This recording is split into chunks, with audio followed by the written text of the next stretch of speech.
녹취 4,000개. 녹취 4,000개. 명태균 씨인데 지금 검찰이 뭔가를 보고 있다는 얘기가 나왔어요. 일단 화면 좀 보겠습니다. 여기 명태균 씨 관련 녹취 파일을 지금 검찰, 그러니까 창원지검이에요. 4천여 개를 분석했다. 이게 지금 이 제보하신 분을 알리죠. 김영선 전 회계 책임자로부터 뭐 확보해서 지금 4천 개를 갖고 좀 들여다보고 있다 이건데요. 보면 검사들 파견 봐서 수사팀을 보강했다는 얘기가 들리고 있어요. 그럼 이 파일 속에 뭐가 있는지 아직은 모르지만 이거는 사실 심상치 않을 수가 있는 거거든요. 녹취 파일 4천여 개를 분석 중이다. 이건데 이거 이 얘기 이거 호준석 대표님께 이거 짧게 그냥 뭐냐면 아니 앞서서 사실 명태균 씨요. 이른바 하야 탄핵을 언급한 약간 협박성 입장을 냈잖아요. 네네. 그러니까 본인이 뭐 검찰 수사를 받아서 뭐 어떻게 되면은 감당할 수 있냐 이러면서 한 달 내에 하야 탄핵 될 수 있다 이렇게 얘기해놓고 그리고 좀 지나더니 아 농담이에요 이렇게 됐거든요. 네. 근데 이게 입장을 바꿨지만 이렇게 명태균 씨가 얘기하는 상황에서 이 녹취 파일 수사 이거 어떻게 되겠습니까? 사실을 사실대로 밝혀야죠. 그게 법치주의 국가인 것이고 민주주의 국가인 예. 것이죠. 그래서 누구에게건 잘못이 드러나면은 그 법에 규정되어 있는 처벌을 받도록 하는 것이 예. 그게 선진국 대한민국입니다. 저는 성역 없이 수사를 해야 된다고 생각합니다. 다만 제 개인적인 그 관측은요. 예. 명태균 씨에 대해서는 범죄에 해당하는 것이 나올 가능성이 적지 않다고 생각합니다. 이분이 지금까지 보여왔던 우리 보도를 통해서 조금씩 알려지고 있는 행태나 발언들이나 예. 또 이런 것들을 보면 뭔가 여론조사를 가지고서 불법한 일을 했을 가능성이 좀 있겠구나라는 이제 그런 추측을 하게 합니다. 반면에 대통령이나 대통령 부인이 여기에 관여됐을 가능성은 상당히 낮다고 저는 봅니다. 그러면 지금 하야 탄핵 얘기를 하고 이런 얘기를 최근에 꺼내놨었죠. 몇 가지씩 이제 꺼내지 않습니까? 예. 본인 입장에서는 내가 뭔가를 쥐고 있다라는 것을 어느 정도 보여줄 만한 가장 센 건 아니더라도 내놔야 될 텐데 지금까지 내놓은 그 메시지, 카톡 이런 것들이 국민들을 화나게 할 수는 있을지언정 이게 어떤 불법이나 이런 것과 관계된 것 또는 국정에 개입했다거나 부당한 권한을 저 사람한테 대통령 취임 이후에 줬다거나 예. 이런 거 비슷한 게도 간 것이 없어요. 저는 개인적으로 그렇게 예측합니다. 자, 이와 관련해서 어제 이제 언론을 통해서 대통령실 관계자가 이제 명태균 씨 관련되는 입장을 짧게 좀 언론에서 이제 취재가 들어갈 때 이제 설명을 좀 내놓죠, 익명으로. 그런 내용이 하나가 있습니다. 보겠습니다.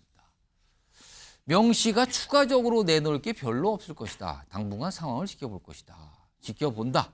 근데 뭐 내놓을 게 있을까요? 약간 이런 취지인데 서재현 부위원장께서는 어떻게 판단하시고 대통령실 입장 그리고 지금 검찰 창원지검에서 좀 4,000개 녹취 파일을 들여다보고 있다는데 이거 좀 어떻게 판단하세요? 그러니까 이제 추가적으로 내놓을 게 별로 없을 것이라고 본인들은 희망하는 것이고 당분간 상황을 지켜보면서 이 위험을 관리하고 싶은 마음의 표현인 것이죠. 왜냐하면 앞서 말씀드렸던 김 여사 어떤 주가 조작 관련해서는 다 나온 내용들이 다 알고 있지 않습니까? 전 국민이. 그러나 모든 국민이 4,000개의 녹취 파일이 어떤 내용이 있는지를 아무도 모르는 겁니다.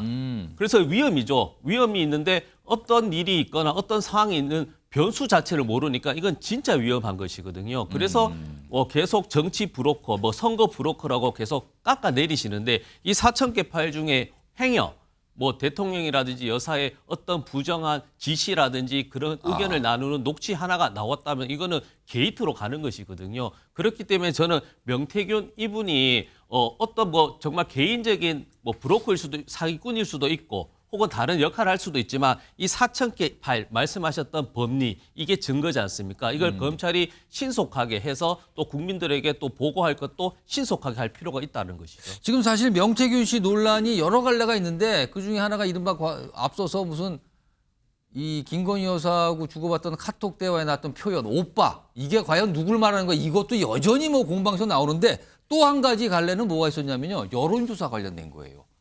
본인이 어떤 내용을 얘기하는 대화가 공개됐는데 거기서 여론조사를 어떻게 하고 이런 게 있었잖아요. 이거는 사실 국민의힘 내부적으로 굉장히 문제를 삼고 있습니다. 관련된 내용 영상으로 확인해 보겠습니다. 윤석열이를 네. 좀 올려갖고 예. 홍준표보다 한 2% 앞서게 해주있어. 알겠습니다. 그 젊은 아들 있다 아닙니까? 네네네. 위원장관에 그 결수 올려갖고 네네. 2, 3% 홍보다 더 나오게 해야 됩니다. 알겠습니다. 외부 유출하는 거니까. 네. 2, 3%를 올려봐야 자체 조사, 공표 조사가 아닌데 그 뭐하러 24% 올려요. 그거는 강혜경이가 거기 돌리다가 실수한 거예요. 쓰니까 돌리다가 문제가 생겼으니까 야 그러면 그건 20대하고 이거는 표본이 그러면 곱하기 2를 하면 되는 거고 대화가 딱 그렇더만. 그래서 너가 다 깔아. 전반 다 깔아 녹취를. 부분만 딱 해. 걔가 영상 음성 편집도 잘해요. 여론조사에 대한 신뢰도 이런 것들이 정말 많이 의심받고 있습니다. 그러나 이 문제를 우리가 제도적으로 고치지 않고는 우리 정치가 한 발도 앞으로 나갈 수 없고 또 쇄신에도 한계가 있다는 판단을 해서 오늘 명태균 방지법을 발의하게 됐습니다. 업체를 통해서 여론조작에 가담하고 있는 현실을 끊어내는 게 먼저 최우선이라고 생각했습니다. 우리 정치를 혁신할 수 있도록 하는데 밑거름이 될 수 있도록 많은 지원과 성원을 해주시기를 기대합니다. 자, 손정욱 변호사. 지금 이제 이게 뭐 방지법도 발의되고 지금 당에서 사실은 명태균 씨와 관련해서 이제 당무감사 뭐 당원으로 알려졌는데 뭐 명태균 씨는 또 그래요? 자기가 당원인지 나는 몰랐는데 뭐 이런 취지의 설명도 최근 나오기도 했는데 당에서 이제 당무감사에서 조사를 해보겠다는 거잖아요. 들여다보겠다. 근데 명태균 씨 지금 보면 얘기하는 거 보면 사실상 자기는 거부하겠다 이런 입장 같거든요. 이거 강제적으로 뭘 들여다보고 조사할 수 있는 방법도 사실상 없는 거 아닙니까 지금? 그렇죠. 이거는 이제 뭐 강제 수사권이 없고요. 예. 아마 근데 그 위법도 아니고 당규 위반이 당규. 이 법률을 어긴 게 아니고요. 예. 이거는 이제 뭐 저는 실익이 없고요. 저는 이번 기회에요. 여론조사를 이렇게 한번 대대적으로 이렇게 조사해 볼 필요는 있다 봐요. 이거는 3년 전에 있잖아요. 예. 이것도 조사하고 명태균 씨. 그다음에 이번에 보궐선거 보니까요. 부산에 22% 이겼는데 여론조사 꽃이나 한번 여론조사 보세요. 누가 이겼는지. 저 김경주 후보가 앞서고 있는 여론조사 많이 봤습니다. 이게 여론조사입니까? 22% 이겼는데 예. 여론조사는 김경주 후보가 앞서고 있어. 이것도 한번 조사해봐야 돼요. 그렇잖아요. 근데 무엇보다 이번 총선 때예요. 예. 민주당이 4개 업체를 했는데 저는 처음 들어보는 이름인데요. 4개 업체 여론조사 가지고 쭉 조사한 게 있잖아요. 예. 이게 뭐 어떤 업체는 성남시 옛날에 여론조사하는 업체가 한다. 이름도 처음 들어보는 이런 회사들이 많아요. 이것도 한번 조사해보고요. 우리 그 문학진 의원이 폭로한 게 있잖아요. 안태준 광주에 줄 때 어떤 여론조사 보니까 형님이 20% 지고 있더라. 예. 형님 컷오프 있잖아. 20%. 납득이 안 되는 그 여론조사에서는 진짜 제가 이게 이름 안 밝혔는데 처음 들어봐요. 예. 비선 민주당에서 여론조사 조사한 데도 아니야. 이번에 컷오프 시키면서 비명 행사 시킬 때 예. 여론조사 가지고 하위 20%다 걸어냈죠. 이게 정당하겠는지 이거 다 켜보자는 거죠. 이번에 저는 아예 그냥 명태균 씨 포함해서 다 해보자. 다 해보자. 왜? 전 세계 여론조사 가지고 후보 정하는 나라가 우리밖에 없대요. 저 다 해보자는 거예요. 지금 이제 명태균 씨 관련된 여러 가지 논란의 갈래 중에 하나가 이제 여론조사권이 있었고 앞서서는 어떤 김건희 여사의 그 카톡 대화 이게 공개된 거 있었고 그리고 본인이 수많은 굵직한 정치인들을 언급하면서 뭔가 도왔다 이런 얘기를 반복적으로 하고 있는 상황이거든요. 자, 이런 가운데요. 최근에 명태균 씨가 카톡 대화를 공개한 이유 그런 얘기를 하면서 막 설전처럼 비춰지는 상황이 있었거든요. 김재원 최고위원과 그런 설전처럼 비춰졌는데 관련된 영상을 좀 묶어봤습니다. 보시죠. 곧 철창에 들어가야 될 개가 겁에 질려서 마구 짖는구나라는 생각을 했죠. 뭐 하나 얻어보려고 이리저리 따라다니면서 여기저기 꼬리치는 그런 불쌍한 개죠. 아니 김재원 씨가 사람을 뭐 내가 고소하겠다 뭐 감옥에 넣겠다. 감옥에 잡아넣겠다 하대 아예 대놓고. 그 사람 그러면 돼요? 몇 번 경고 줬는데 김재원 씨가 박근혜 그렇게 만든 거 아니에요? 옛날 주인 물었으면 지금 주인도 문해. 지가 건들 때 있고 건들지 말아야 될 게 있는 거 아니에요? 특히 그 거론되는 분들이 대부분 피해자일 가능성도 많거든요. 그러니까 당분간은 좀 참고 있는 게 좋겠다라는 주변에 이야기가 많이 있어요. 억울하지 않으십니까? 뭐 억울할 게 뭐가 있겠습니까? 제가 할 말은 다 했는데. 홍석 대변인, 네. 이런 설전처럼 비춰지는 이 모습 자체가 지금 국민의힘은 약간 좀 부담입니까 지금 이 자체가 좀? 부담이죠. 그래서 저는 우리가 항상 교훈을 얻어야 되는데 예. 한번 나라가 시끄럽고 그다음에 또 똑같아. 이러면 안 되는 것이지 않습니까? 저는 이 명태균이라는 사람을 통해서 지금 말씀하신 여론조사 더 이상 앞으로는 이런 것 갖고 장난치지 못하도록 하는 그런 제도적 장치. 예. 그다음에 이제 저런 브로커들이 더 이상 우리 그 정치에서 활개치지 못하도록 하는 그런 그 인식의 개선이 필요하다 생각하고요. 김재원 최고위원은 사실은 저 개 그 언급은 예. 명태균 씨가 먼저 한 것이지 않습니까? 집안에 있는 개 애완견을 밖에 있는 개가 뭐 사정이나 알겠느냐 하니까 이제 거기에 대한 반박으로 저 표현을 쓴 건데 거기에 좀 명태균 씨가 좀 반응을 보이면서 명태균 좀 씨가 그 다음에 이제 거기에 대한 그 반응으로 카톡 그 오빠 카톡을 이제 했지 않습니까? 그러니까 어쨌건 이게 국민들을 화나게 했고 그러니까 김재원 최고위원 입장에서는 굉장히 좀 당혹스러운 입장인 것이죠. 그러니까 자제하겠다 더 이상 뭐 그런 얘기를 한 것 같습니다.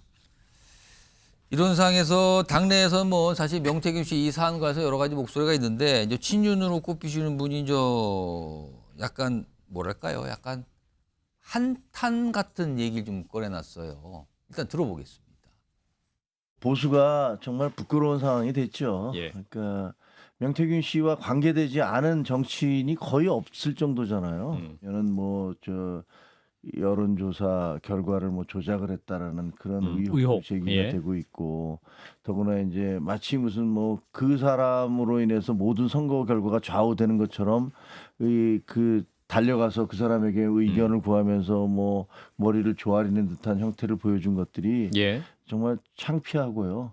이게 김상희 평론가, 약간 뭔가 창피하다, 약간 이런 반응이네요. 지금 이 상황 자체가 좀 창피하다. 창피하셔야죠. 자, 국가 권력을 쥐고 있는 집단이 일개 개인에게 예. 진짜 뭔가 덜미가 잡힌 듯한 모습을 국민에게 보여주고 있잖아요. 이걸 부끄러워하지 않는다? 그게 상식적인 사람입니까? 아니죠. 부끄러워해야죠. 빨리 해소해줘야죠. 국민들도 부끄러워하고 있습니다. 국민들도. 이게 나라냐 도대체. 우리가 저런 집단을 선거로 뽑은 거냐. 국민들도 부끄러워하고 있어요. 빨리 해소해줘야죠. 이거를. 그냥 대응을 안 하겠다? 지금까지 내놓은 것들이 있는데 그거를 해소를 안 하고 앞으로 지켜보겠다? 그러니까 그러면 말이 됩니까? 그럼 지금까지 나온 거에 대한 국민들의 의혹, 그다음에 부끄러움, 이거는 그냥 무시하고 앞으로 더 문제만 안 되면은 그냥 갈 수 있다는 게 이 정권의 생각인가요? 저는 그런 사고 자체가 국민을 완전히 무시하고 자기 중심적으로만 모든 걸 생각하는 모습이라고 봐요. 절대 국민을 대표해서 정권을 운영하는 집단이 분들이 그래서는 안 된다. 지금 김재원 최고 이거 왜 개라는 표현 때문에 지금 문제가 된 겁니까? 아니에요. 철창에 집어넣겠다라는 발언이 문제가 된 겁니다. 그러면 그거는 명태균 씨가 틀렸다는 걸 입증하겠다는 뜻이잖아요. 입증을 하셔야죠. 국민을 위해서. 이렇게 꼬리를 빼요? 말아요? 이거는 국민을 무시하는 처사입니다. 저는 이제 그 명태균 씨가 제일 먼저 크게 활동한 게요. 이준석 대표하고 나경원 대표하고 당대표 선거 때 아닙니까? 그때부터 이게 본격 여론 시작한 거예요. 그다음에 김종인 위원장을 정치적 아버지를 했습니다. 예. 근데 그리고 이준석 대표, 천하람 대표 7불사까지 가가 만났고요. 거래할 때 홍매화까지 이제 새벽에 파가 씹었잖아요. 예. 그럼 이게 그거는 비판 안 하고 대통령실만 이게 부끄러워야 됩니까? 지금 보니까 명태균 씨가 허풍쟁이 약간 이게 그 사기꾼 이미지도 있지만 그 당시에는 번듯한 여론조사 사장이고 대통령 입장에서 영부인 입장에서는 그때는 물론 후보죠. 누구든지 도움이 필요하니까 어떻게 한 사람에도 도움 필요하잖아요. 그때 상황이 생각 누가 명태균 씨 본질을 알았나요? 아니 근데 그 부분을 누가 문제를 안 삼는다 그래요. 그것도 문제 삼고 있어요. 단지 지금 우리가 뭘 논의하느냐의 문제인 거지. 예를 들어서 좀 아까 여론조사 의혹을 제기했지만 이거는요. 재보궐선거 김영선 의원 재보궐선거 공천 개입 의혹부터 시작한 겁니다. 그것도 문제 삼아야죠. 알겠습니다. 지금 우리가 안 다룬다고 문제 안 삼는다 이렇게 얘기하는 건 맞지 자, 않습니다. 아까 이제 김종혁 최고위원의 명태균 이것 때문에 보수가 좀 부끄러운 상했다 이런 얘기 좀 하면서 좀 두 분 의견 나오셨는데 제가 저 시간을 각각 서재원 부위원장과 홍석 대변인께도 한 1분씩 드릴게요. 그래서 서재원 부위원장. 저도 뭐 부끄러움을 넘어서 분노해야 되는 것이죠. 말씀드렸지만 여론조사 잘못할 수 있고 조작할 수 있죠. 그럼 계산하면 되는 겁니다. 그러나 지금은 여론조사에 대한 문제도 있지만 가장 큰 것은 대통령 선거 이후에 경남에서 했던 보궐선거에 고양시에서 주로 활동했던 사선의 의원을 전략공천이 된 겁니다. 그래서 이것이 공천의 대가로 이어진 것이고 그 배후에는 김 여사와 카톡 내용에서 봤을 때 그 정황들이 의심이 가는 것이거든요. 그렇기 때문에 저희는 이제 공천의 대가가 이게 공정과 상식을 기치로 한 대통령 실에서 이런 부분은 단호하게 아니면 아니다. 그리고 이 부분에 대해서는 굉장히 문제 삼아야 되는 것인데 이것을 단순히 정치 브로커고 여론조사가 신뢰가 할 수 없기 때문에 앞으로 여론조사 방지법을 하겠다라는 것은 이건 물타기를 넘어서 회피하는 것이죠. 네, 훈윤석 대변인. 근데 자꾸 이제 잊어버리시는 것 같은데 우리가 이 얘기 처음 시작하면서 녹취 4,000개 지금 검찰이 분석하고 있다는 예, 거 했지 않습니까? 들여다보고 있다 검찰이 이거예요? 수사하고 있습니다. 바로 그 공천 개입했는지 이런 것들 수사하기 위해서 지금 수사하고 가만히 있는 게 아닙니다. 대통령실이 법적 대응을 안 한다는 거는 예를 들면 뭐 오빠 카톡, 그럼 오빠 카톡을 뭐로 고발을 하겠습니까? 어떻게 법적 대응을 하겠습니까? 그런 거 일일이 하나하나 대응하지 않겠다라는 얘기고요. 여론조사, 이런 여론조사 장사꾼들 이런 근저시켜야죠. 저희도 반성할 부분이 있습니다. 그렇지만 당신들만 잘못이다 이렇게 한 건 너무 후한무치한 거라 생각합니다. 지난 총선 때 민주당에서 그때 선관위원장 맡고 있어 선관위원장인 정필모 의원이 자기도 모르는 여론조사 업체가 경선에 거기 끼어들어서 결정이 되고 그런 거 보고 직을 내던지고 그냥 나가버렸어요. 이런 거 공당에서 이루어졌었던 일입니다. 같이 반성해야 되는 문제입니다. 알겠습니다. 역시 이 주제도 치열하게 공방을 좀 보여주셨습니다.